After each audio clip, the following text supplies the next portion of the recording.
Hello viewers, आज हम समझने वाले हैं रैयतवाड़ी प्रथा। कौन सी प्रथा? रैयतवाड़ी।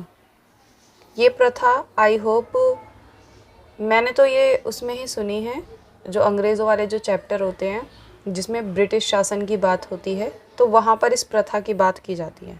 ठीक है, आई होप आपने भी वहीं से सुना होगा।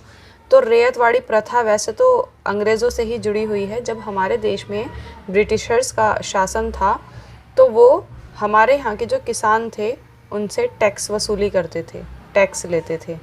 ठीक है, आपको अगर कुछ भी उगाना है, गन्ना उगाना है, टैक्स दो।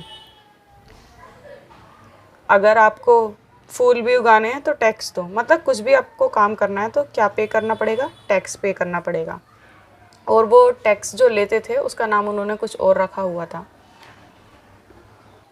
तो ये जो टैक्स लेते थे, ये लेते थे सामंतियों की मदद से। जो बड़े बड़े भूमि के मालिक होते थे, सामंत, उनकी मदद से ये टैक्स लिया जाता था। और कौन लेते थे?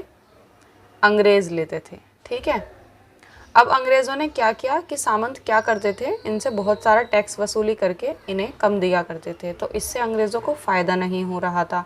तो अंग्रेज़ों ने क्या करा, ये बीच की जो प्रथा है इसको ख़त्म कर दिया और डायरेक्ट टैक्स वसूलने लग गए किसानों से।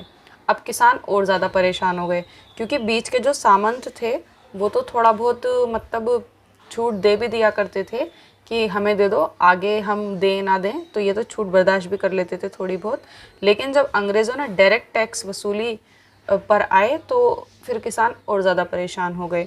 तो ये वाली जो प्रथा थी जिसमें बीच का बिच्छू ख़त्म कर दिया और डायरेक्ट वो अपना काम करने लग गए अंग्रेज़ टैक्स वसूली करने के लिए, तो उस प्रथा को ही बोला गया है रैयतवाड़ी प्रथा। आई होप आपको समझ में आ गया होगा। वीडियो को लाइक एंड सब्सक्राइब ज़रूर करें।